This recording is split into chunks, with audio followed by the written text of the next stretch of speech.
Bonjour, bonsoir à tous, j'aimerais ouvrir une parenthèse, j'adore ce film. Pour ceux qui l'ont raté, je viens de sortir un 50-50 sur Shining. Pour ceux qui ne sont pas abonnés à Linksoft, j'ai également sorti une analyse plan par plan sur Shining et le commentaire vidéo du 50-50 où on parle en détail de Shining. Mais il y a encore quelques trucs dont je ne vous ai pas parlé dans ce film. Promis, c'est la dernière fois qu'on parle de Shining. Avant la prochaine fois. Voilà 20 détails qui tuent dans Shining. J'ai rangé ces éléments selon une échelle progressive de Mindfuck. À la fin du film, Wendy porte une chemise à carreaux verte et blanche, trop grande pour elle. C'est probablement celle que portait Jack lors de son entretien d'embauche.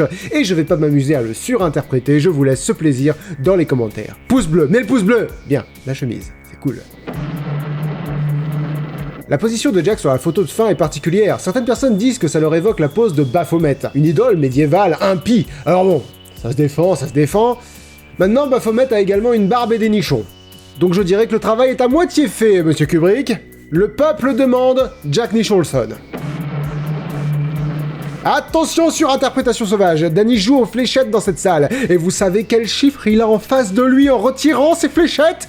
Ces chiffres-là. Et si on vire les deux plus gros, ce qu'on n'a aucune raison de faire, c'est pour ça que c'est de la surinterprétation, on a 7, 3, 2, soit 237 comme écrit dans un miroir. Oh, ça veut probablement rien dire.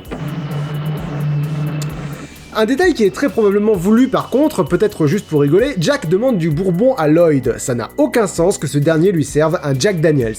Sauf que Jack Daniels, c'est littéralement le prénom de Jack et celui de son fils, Danny Daniels.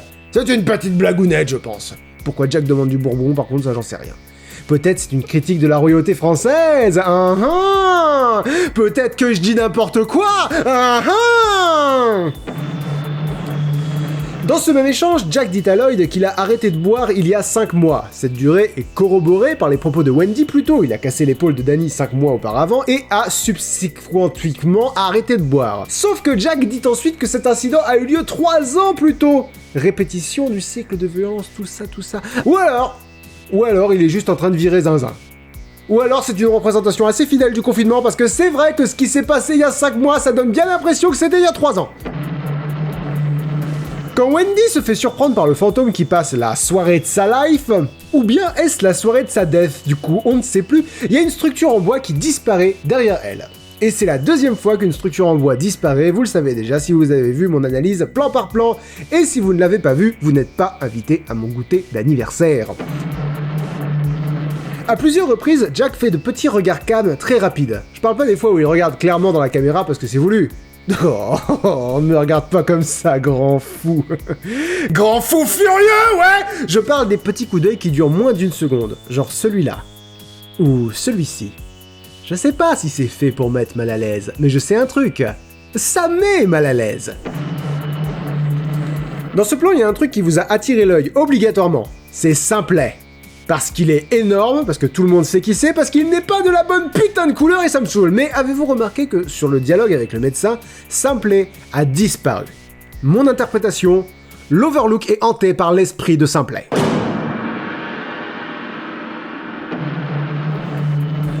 Après que Jack a bu son premier verre de whisky, il fait cette tête-là. Ça te rappelle rien? Mais si, c'est ton avatar sur Tinder! Mais c'est surtout à peu près la tête qu'il finira par avoir pour l'éternité, puisqu'il va congeler avec cette tronche. Comme si le fait de céder à l'hôtel scellait son destin quelque part. Oh, ça va, je peux interpréter encore un peu.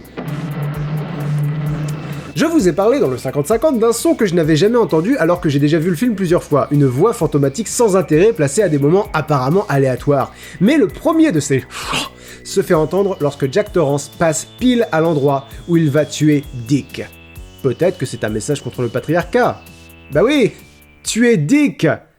Ce jeu de mots est pourri dans 2 langues, messieurs dames, c'est une performance. Je vous ai dit que je pensais que Jack voyait des fantômes devant les miroirs, et on peut voir que dans cette scène, alors qu'il arrive à la Gold Room, il a des réactions impulsives chaque fois qu'il passe devant un miroir du couloir. Et en même temps, t'imagines, chaque fois qu'il passe devant un couloir, ce dernier lui rappelle qu'il est Jack Nicholson, ça me ferait peur à chaque fois aussi. Quand Dick Halloran revient à l'Overlook, il croise sur la route une voiture accidentée. Il s'agit d'une coccinelle rouge. A priori, on s'en fout. Sauf que dans le roman Shining de Stephen King... Quoi ? Ah non, bon, ça se prononce Steven. Regardez, là, Wikipédia français, la prononciation ici. Consonne fricative labiodentale voisée. Donc dans le roman Shining de Stephen King, qui s'écrit Stephen King mais se prononce Stephen King, dites-le avec moi, Stephen King, fantastique, Jack Torrance conduit une coccinelle rouge qui est devenue jaune dans le film.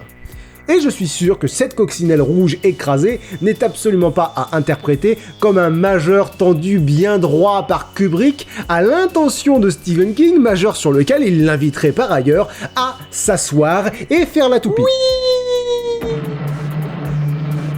Oh, ça va faire lever des sourcils, mais il y a 2 moments où je vous jure qu'il y a des poignées de porte fantômes dans le film. Déjà ici, ça a l'air d'être le reflet du cendrier de la poubelle, mais il n'y avait pas ce reflet sur le plan d'avant, et on dirait clairement une poignée de porte au niveau de Danny.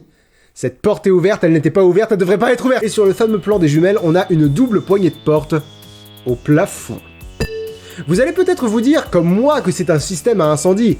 Ben non, sur le plan d'après, on voit un système à incendie et il a rien à voir. C'est une poignée de porte et son reflet qu'on voit là, qui émettent une lumière bizarre, j'ajouterais.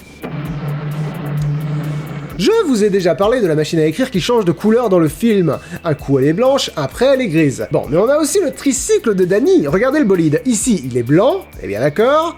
Ici, il est rouge. Ouais, mais peut-être qu'ils ont pris 2 tricycles. Mais c'est probable. Et 2 machines à écrire aussi. Autre détail rigolo. Ici, sur le tricycle de Danny, on voit un lapin avec des croix sur les yeux. Je vous rappelle que Danny est surnommé Doc en rapport à Bugs Bunny. C'est comme un petit message genre hey, Danny, est-ce que ça te dirait d'expérimenter le trépas ? Je vous ai pratiquement pas parlé des costumes dans Shining, alors petite observation rigolote, dans cette scène, Wendy est habillée tout pareil, comme la marionnette de Dingo, juste là. Est-ce que ça veut dire qu'elle se fait manipuler et qu'elle est con ? Mais c'est possible. Toujours dans cette scène, on ne peut que remarquer cette énorme tête d'ours derrière Danny. Et je pense qu'elle est faite pour nous rappeler l'ascenseur de l'hôtel. Parce que, apparemment, le modèle de vente aurait les yeux comme ça. Je ne me suis pas fait chier à la chercher moi-même, je vous rassure. Je suis pas malade à ce pain d'épices. Il est où mon pain d'épices ? J'arrive, maman. Ça veut donc dire que les yeux ont été volontairement altérés pour ressembler à ça. On a parlé de trucs qui disparaissent, mais assez peu de trucs qui changent de place. Alors que le plan du labyrinthe se balade de là à là. Mais oui, mais ils l'ont peut-être déplacé. Mais ils ont que ça à foutre, bien sûr. Et j'imagine qu'ils ont aussi déplacé l'entrée du labyrinthe, qui se déplace de là à là. Mais c'est peut-être une erreur de Kubrick, car ouais, il a oublié dans quel sens il avait mis son labyrinthe. Ouais, c'est si tu veux. C'est quelque chose d'assez connu, mais dans le film, on ne voit presque aucun câble. Presque tous les appareils électroniques ne sont pas branchés. L'exemple le plus flagrant est cette télé. On voit bien qu'aucune alimentation ne la relie à un mur. Et je peux vous dire que quand on fait des vidéos sur un ordinateur, parfois on aimerait bien que tout marche de façon magique sans câble. Je ne vous ai pas parlé de l'un de mes faux raccords préférés. Lors de la visite de la cuisine, c'est assez dingue que ça passe comme une lettre à la poste, mais Dick, Wendy et Danny entrent dans une pièce et sortent d'une autre pièce. Genre, le raccord, la porte s'ouvre même pas dans le même sens. C'est dingue que ça passe crème. Un ami m'a fait remarquer qu'il n'y avait pas besoin de s'emmerder à faire des plans très compliqués pour constater que l'hôtel n'avait aucun sens. Il y a besoin que d'un plan. Je peux pas vous le mettre en film, mais je vais vous montrer le trajet de Danny sur ce plan seul. Là, il est ici, ok, il avance, il va tourner à droite là-bas, il va faire demi-tour dans le couloir. Hop. Où donnent ces portes exactement ? Il y a un numéro dessus, ce sont des portes de chambre qui ne donnent sur rien.